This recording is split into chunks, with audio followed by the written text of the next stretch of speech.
is Anshuman sir, and today we are going to start our new chapter, that is the light.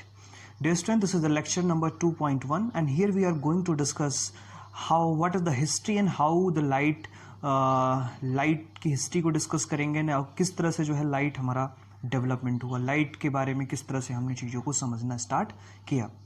So dear student, before going to history and development, first we have to know that what is the meaning of light.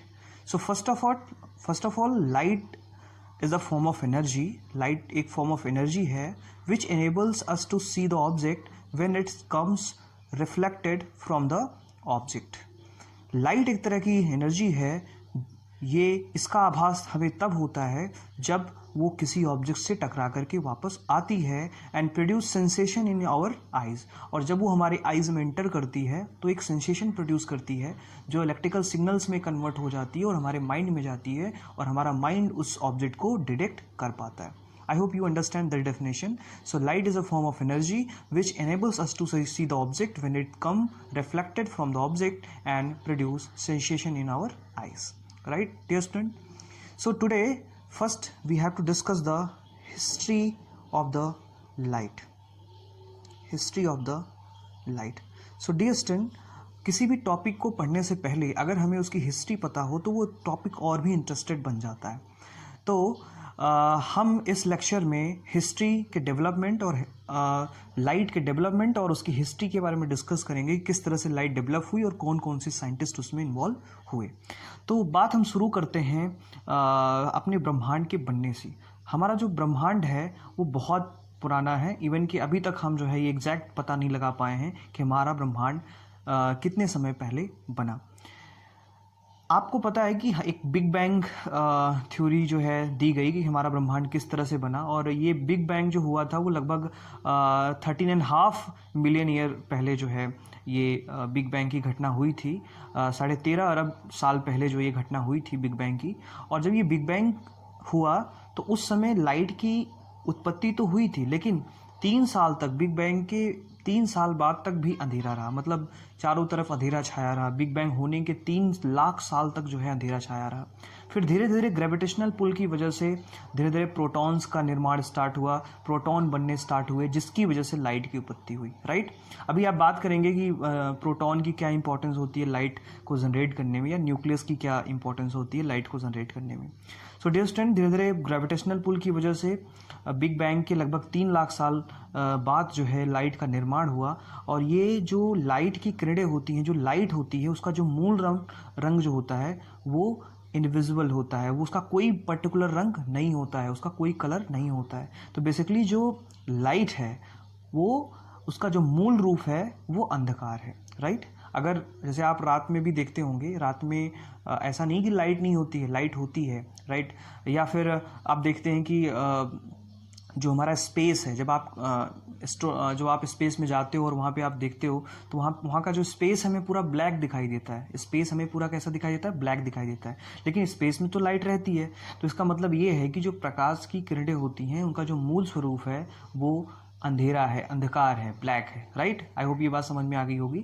हमें light का colour तब दिखता है जब वो किसी object पे गिरती है, और जब वो किसी माध्यम से होकर के जाती है या किसी वस्तु पर गिरती है तो हमें प्रकाश का प्रभाव हमें दिखाई देता है. उसका जो है परसेप्शन हमें दिखाई देता है. हमें जो है एग्जैक्टली लाइट की क्वांटिटी या फिर उसकी जो है वो वस्तु जो है हमें दिखाई देता है. तो लाइट को हम तब तक नहीं देख सकते जब तक कि वो किसी वस्तु पर या किसी ऑब्जेक्ट पर गिर करके वापस नहीं आती है. आई होप मेरी बात आप समझ गए होंगे. अब ये लाइट जो है धीरे धीरे, जब लाइट के बारे में हमें पता चला और धीरे धीरे इसमें डेवलपमेंट हुए, कई सारे जो है साइंटिस्ट में जुड़े, जिसकी बात हम आगे करेंगे. उससे पहले मैं और कुछ चीज़ें आपको बताता हूँ. लाइट की स्पीड जो होती है ये कैलकुलेट करने का जो तरीका है ये हमारे ऋग्वेद में भी दिया गया है. ऋग्वेद आप जानते हैं हमारे 4 वेद होते हैं, जिसमें से ऋग्वेद में लाइट की स्पीड का उल्लेख किया गया है. लेकिन हम अपने वेदों की तरफ न जा करके हम जो हमारे मॉडर्न साइंटिस्ट या फिर जो साइंटिस्ट हैं उन्होंने जो बताया उस चीज़ को हमने माना. तो ये देखा गया कि हमारे ऋग्वेद में भी लाइट की स्पीड का उल्लेख है. राइट, और पहले के टाइम पे जो हमारा अर्ली ह्यूमन हुआ करता था वो लाइट को जला करके, लाइट कैसे प्रोड्यूस करता था? वो लकड़ियों को जलाता था और उससे लाइट क्या करता था? प्रोड्यूस करता था. इवन सबसे पहले जो इसका प्रमाण मिलता है, आप सबने जो है मोहनजोदारो मूवी देखी है, तो मोहनजोदारो हड़प्पा सभ्यता में जो है सबसे पहले हम लाइट का प्रभाव देखते हैं कि वहाँ पे किस तरह जो है आग को जला करके लोग जो है प्रकाश का यूज़ करते थे। वहाँ पर दिए उन्होंने बनाने सीखे और दिए को जला करके जो है वो प्रकाश प्रोड्यूस करते थे, राइट। तो हम ये कह सकते हैं धरती पर लगभग जो है 100 लाख साल पहले जो है 100 लाख साल पहले जो है लाइट की उत्पत्ति हुई और धीरे धीरे इसमें क्या हुआ, डेवलपमेंट हुआ। अब हम इसके कुछ जो साइंटिस्ट्स हैं उनके बारे में बात करेंगे, किस तरह से डेवलपमेंट हुआ, साइंटिफिक कैसे कैसे चीज़ें बताई। तो सबसे पहले एक ग्रीक फिलोसफर थे या मैथमेटिशियन आप कह सकते हैं, यूक्लिड। इनका नाम था यूक्लिड, राइट। यूक्लिड ने 300 BC में सबसे पहले लाइट के नेचर के ऊपर स्टडी किया और ये कहा कि लाइट जो है वो सीधी लाइन में चलती है, एक सीधी रेखा में चलती है, स्ट्रेट लाइन में चलती है। और उनकी जो बुक थी उसका नाम था कैटोप्रियस, दैट इज़ द कैटोप्रियस, राइट। तो कैटोप्रियस में इन्होंने जो है सबसे पहले उल्लेख किया कि लाइट जो है वो हमेशा स्ट्रेट लाइन में चलती है। ये एक मैथमेटिशियन थे, राइट। इसके बाद कुछ और साइंटिस्ट जुड़े, उसमें से एक साइंटिस्ट का नाम है hero of Alexandria. Hero of Alexandria ने ये सजेस्ट किया कि लाइट जो है वो शॉर्टेस्ट पाथ क्या करती है, 2 पॉइंट के बीच में ट्रेवल करती है। तो hero of Alexandria, right. Hero of Alexandria ने सबसे पहले ये बताया कि जैसे आपके पास 2 पॉइंट है ए और बी, और यहाँ से हम लाइट को भेज रहे हैं, तो लाइट जो है वो शॉर्टेस्ट पाथ को क्या करेगी, ट्रैवल करेगी। वो ऐसे नहीं जाएगी, वो हमेशा क्या करेगी, लीस्ट पाथ को क्या करेगी, चूज़ करेगी। तो हीरो ऑफ अलेक्जेंड्रिया ने ये हमें बताया कि लाइट जो है वो शॉर्टेस्ट पाथ जो है फॉलो करती है between 2 point. After that there is a scientist name was Ptolemy. इनका नाम था टॉलमी, इनका वैसे पूरा नाम था कैडविस टॉलमी। ये 130 AD में हुआ करते थे और इन्होंने जो है ये बताया कि उन्होंने सबसे पहले एंगल ऑफ इंसिडेंट और एंगल ऑफ रिफ्रैक्शन को क्या किया, कैलकुलेट किया कि किस तरह से डिफरेंट मीडिया में या एक ही मीडियम में जो है हम एंगल्स को कैलकुलेट करके उसमें रिलेशंस को इस्टेब्लिश कर सकते हैं। आफ्टर दैट अगर हम और थोड़ा डेवलपमेंट की बात करें तो 13 सेंचुरी में एक साइंटिस्ट हुए जिनका नाम था जो है उनका नाम था फ्रांस बैकन जो थे वो लगभग 1215 से 1294 के बीच में हुआ करते थे। उन्होंने ये सजेस्ट किया कि हम जो हमारी आई साइड वीक हो जाती है, राइट, जो हमारी आई साइड वीक हो जाती है उसको हम कुछ लेंसेज, मतलब उन्होंने सबसे पहले लेंसेज को इंट्रोड्यूस किया, दैट इज़ द बायकन। इनका नाम था बायकन, नेम वाज बायकन। इन्होंने सबसे पहले जो है इसको डेवलप करने की बात करी कि हम आई साइड को जो है डेवलप कर सकते हैं। और 1280 में अगर हम बात करें 1280 में 1280 में जो है सबसे पहले लेंसेज का यूज़ होना स्टार्ट हुआ, राइट। हमने जो है जो चश्मे हुआ करते थे उन चश्मों का यूज़ हमने करना स्टार्ट किया 1280 में, राइट। तो हमें स्पेक्टिकल्स के बारे में जो है जानकारी हो गई कि किस तरह से जो है हम इसको देख सकते हैं। इसके बाद थोड़ा सा और आगे हमारा डेवलपमेंट बढ़ता है और 1609 में गैलीलियो ने क्या किया, गैलीलियो ने टेलीस्कोप बनाया, दैट इज़ द गैलीलियो ने टेलीस्कोप के बारे में या टेलीस्कोप इन्होंने बनाया। टेलीस्कोप एक डिवाइस होती है जिससे कि हम दूर की चीज़ों को देख पाते हैं। आफ्टर दैट थोड़ा सा डेवलपमेंट और आगे बढ़ा और ये जो है लॉरेंस हॉक जो है या वॉन ल्यूनेक हॉक जो थे उन्होंने सबसे पहले माइक्रोस्कोप बनाया, राइट, माइक्रोस्कोप का निर्माण किया। आफ्टर दैट कुछ और साइंटिस्ट इसमें जुड़ते गए। जोहानस केपलर के बारे में आप जानते हैं, केपलर ने 1637 में जो है इन्होंने that is the phenomena of total internal reflection, इसकी बात आप करेंगे ऑप्टिक्स में, तो टोटल इंटरनल रिफ्लेक्शन की बात इन्होंने बताई कि लाइट में टोटल इंटरनल रिफ्लेक्शन का भी प्रोसेस होता है। आई होप यहाँ तक बात समझ में आ गई होगी। आफ्टर दैट इन 1621 एक साइंटिस्ट हुए जिनका नाम था विलियम स्नेल। विलियम स्नेल ने लॉ ऑफ रिफ्लेक्शन दिया और वहाँ पर उन्होंने जो है लॉ ऑफ रिफ्रैक्शन को उन्होंने बताया। और इसी के साथ साथ इनके पहले एक साइंटिस्ट हुए जिनका नाम था रेन डिस्क्रेट ने 1637 में उन्होंने भी इसके साथ में इनको सपोर्ट किया। इन्होंने बताया कि ये जो स्नेल ने जो लॉज दिए हैं वो सही है, राइट। आफ्टर दैट 1658 में एक साइंटिस्ट हुआ जिनका नाम था फर्मेट ने जो है जियोमेट्रिकल ऑप्टिक्स को जो है जियोमेट्रिकल ऑप्टिक्स के बारे में बताया कि किस तरह से जो है हम जियोमेट्री का यूज़ करके जो है लाइट के नेचर को स्टडी कर सकते हैं। और इन्होंने जो है प्रिंसिपल ऑफ लीस्ट टाइम दिया। प्रिंसिपल ऑफ लीस्ट टाइम मतलब 2 पॉइंट्स जो हैं वो शॉर्टेस्ट पाथ चूज न करके लीस्ट टाइम वाला पाथ चूज करते हैं, राइट। तो यहाँ से यहाँ तक आने में, पॉइंट ए से पॉइंट बी तक आने में जो सबसे लीस्ट टाइम जिसको लगेगा वो पाथ क्या करेंगे, चूज करेंगे, and that is known as the Fermat principal.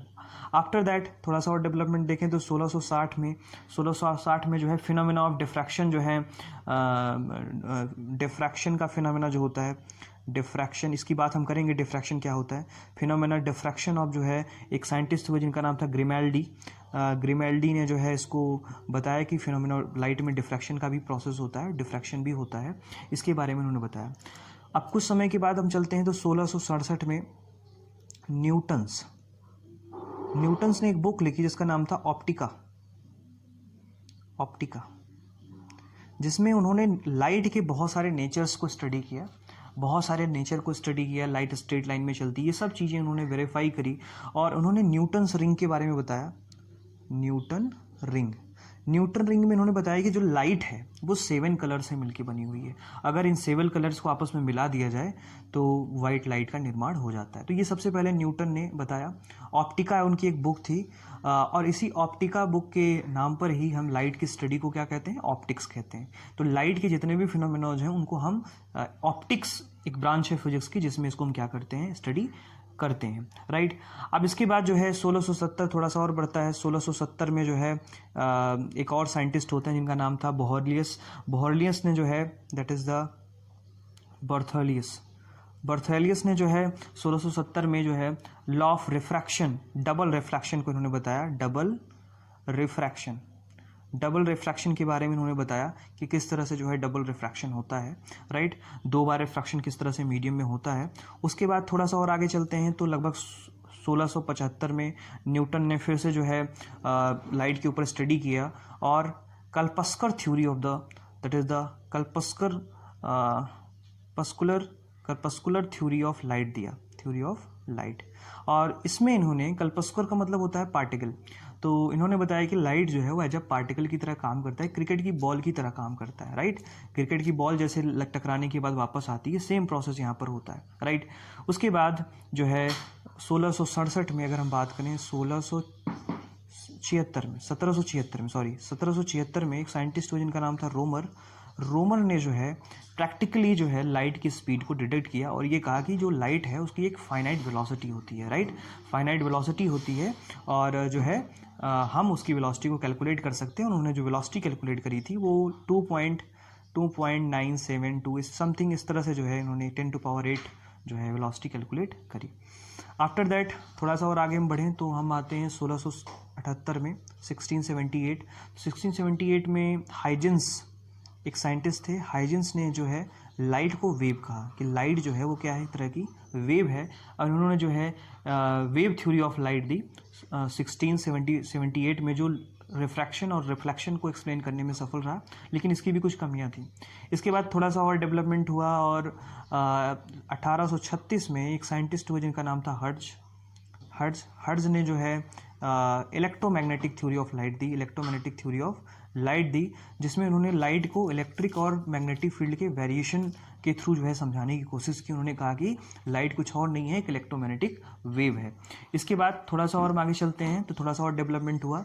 इसके बाद जो है 1861 में मैक्स प्लैंक ने ये कहा कि लाइट जो होती है वो डुअल नेचर की होती है ना, उसके पास पार्टिकल नेचर भी होता है और वेव नेचर भी होता है। तो उन्होंने फोटोन का सिद्धांत दिया, फोटोन। उन्होंने कहा कि लाइट एक तरह का फोटोन है जिसमें पार्टिकल नेचर भी है और वेव नेचर भी है, और यहीं से क्वांटम थ्योरी ऑफ लाइट की क्या होती है, शुरुआत होती है। तो डियर स्टूडेंट, ये एक छोटी सी हिस्ट्री है, ब्रीफ में हमने इस चीज़ को डिस्कस किया। ये कुछ साइंटिस्ट के नाम हैं जो लाइट से रिलेटेड हैं। आप एक एक चीज़ को ध्यान से समझें और उसको आप नोट करते जाएं सिक्वेंसली, राइट, ताकि आप जो है चीज़ों को समझ पाएं, राइट। आई होप ये लेक्चर आपके समझ में आया होगा और बेसिक अंडरस्टैंडिंग डेवलप हुई होगी। अब हम अगले लेक्चर में 2.2 में हम जो है कुछ इंपॉर्टेंट थ्योरीज डिस्कस करेंगे जो लाइट से रिलेटेड हैं, जिसमें कल्पस्कर थ्योरी हम डिस्कस करेंगे, wave theory of light discuss करेंगे, electromagnetic theory of light discuss करेंगे, क्वांटम थ्योरी ऑफ लाइट। ये 4 थ्योरी जो है अगले लेक्चर में हम डिस्कस करने वाले हैं। तब तक आप ये सारी चीज़ें अच्छे से समझें और लाइट के बारे में और भी चीज़ों को देखें और समझें। Thank you so much.